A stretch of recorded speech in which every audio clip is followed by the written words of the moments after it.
Perdonar es decidir dejar atrás todo aquello que nos hace daño. Hoy estará con nosotros la doctora María Rojas Estapé con un nuevo video.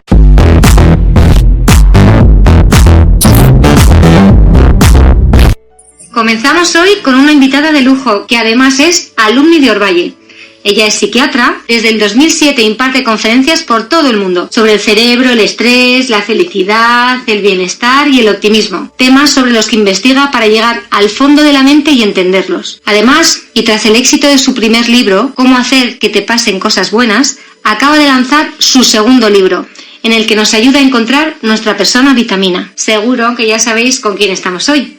Bienvenida, Marian Rojas. Muchas gracias, muchísimas gracias por invitarme. Para empezar, queríamos preguntarte sobre cómo influye el ver determinadas series, como pueden ser El juego del calamar, o jugar a videojuegos cargados de violencia en el cerebro y las emociones de los niños. La violencia es algo que está al orden del día en las series y en los videojuegos. No afecta igual al cerebro de un adulto que al cerebro de un chico o de un joven cuya mente está en desarrollo.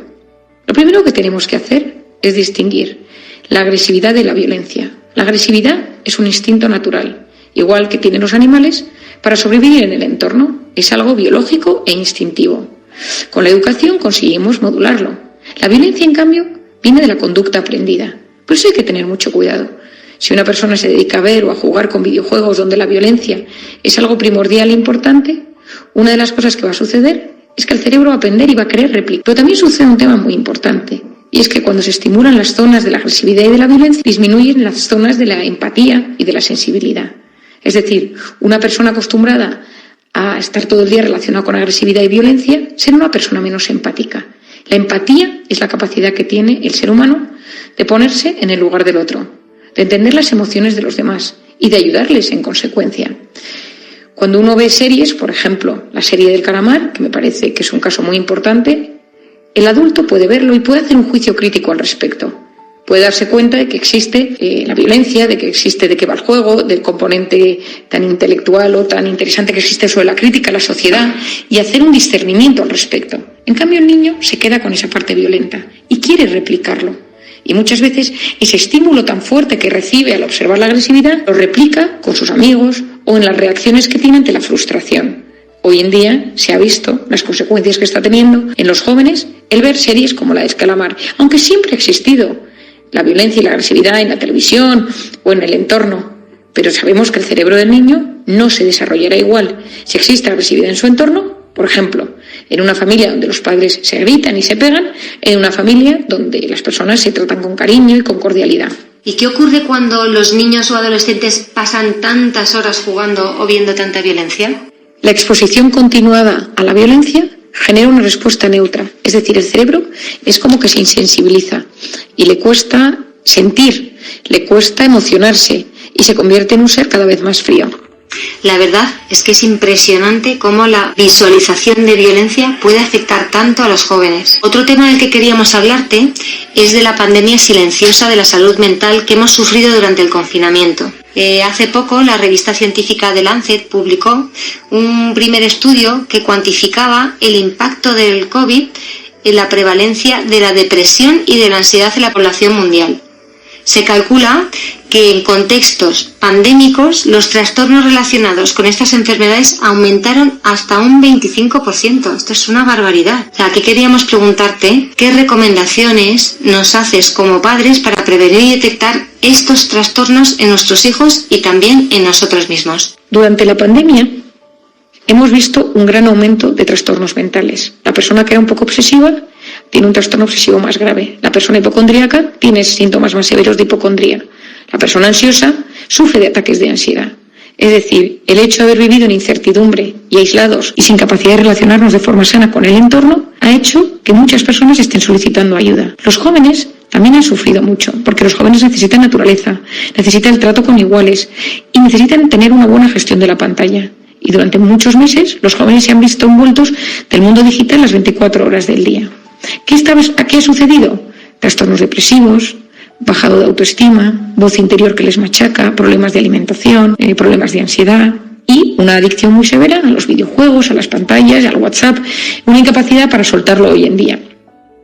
¿Qué recomiendo? Lo primero de todo es que si tienes un hijo en esas edades, es que observes cómo se encuentra. A muchos de ellos les cuesta expresar sus emociones, pero ayuda poder tener un padre o una madre que se acerca y que le pregunta, les ayuda, que de repente su padre o su madre pues se acerquen y sean un lugar seguro para poder expresar sus emociones.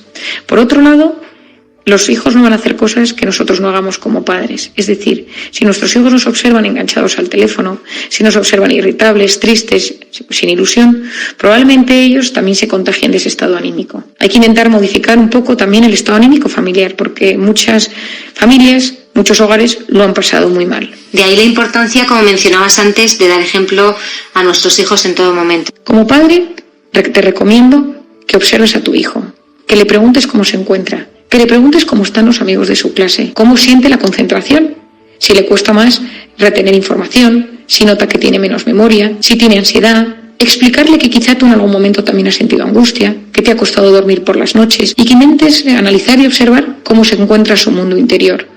Por otro lado, como padre siempre viene bien educar a los hijos en inteligencia emocional. Esto significa que escuchen, que presten atención, que cuando estén hablando contigo no tengan el teléfono delante, que se preocupen por los problemas de los demás. Y si realmente notas que están muy insensibilizados, intentar trabajar en ellos.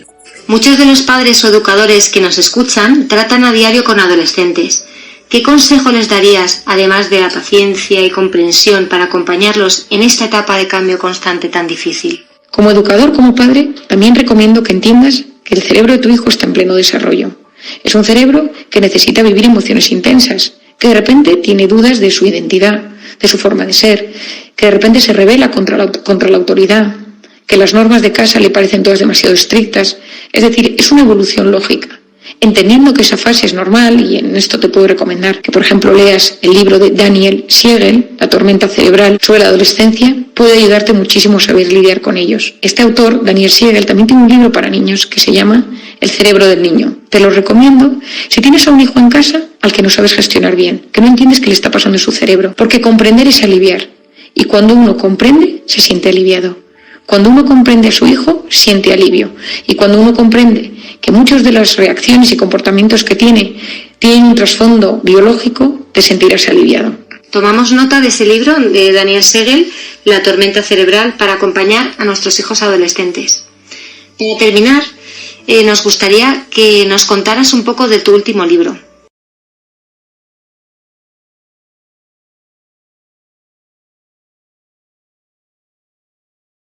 Ellas que nos inundan de oxitocina. Las personas tóxicas son las que nos intoxican de cortisol. No son tóxicos de por sí, pero hay un efecto tóxico en tu organismo cuando estás cerca de ellos. A veces solo con pensar en ellos o recibir un mensaje se activa tu sistema de alerta. La oxitocina es la hormona que consigue bloquear el cortisol. Es la hormona de los abrazos, del parto y de la lactancia. Es la hormona de la empatía. Es la hormona que se activa cuando estás con alguien y te mira a los ojos, no te juzga, te escucha y te mira con muchísimo cariño. Y que sabes que en ese momento el mundo es un lugar más seguro. En un mundo tan intoxicado de cortisol, donde vivimos inflamados, preocupados por cosas reales o imaginarias, donde hay incertidumbre y caos y donde a veces nos cuesta relajarnos, conseguir estimular esa oxitocina puede ayudarte. Para ello, rodéate de persona vitamina. Sé persona vitamina para tu entorno. Y cuando te cuenten tus amigos algo, no juzgues, escucha. Las personas vitaminas son aquellas que cuando nos sucede algo bueno, se ilusionan más que nosotros mismos. Muchísimas gracias, María, por compartir este rato con nosotros y darnos tantas claves y pautas a seguir con nuestros hijos. Si llegaste al final de este video, dale me gusta, comenta, comparte y recuerda siempre que en el fondo de cada persona hay tesoros escondidos que solo el amor revela.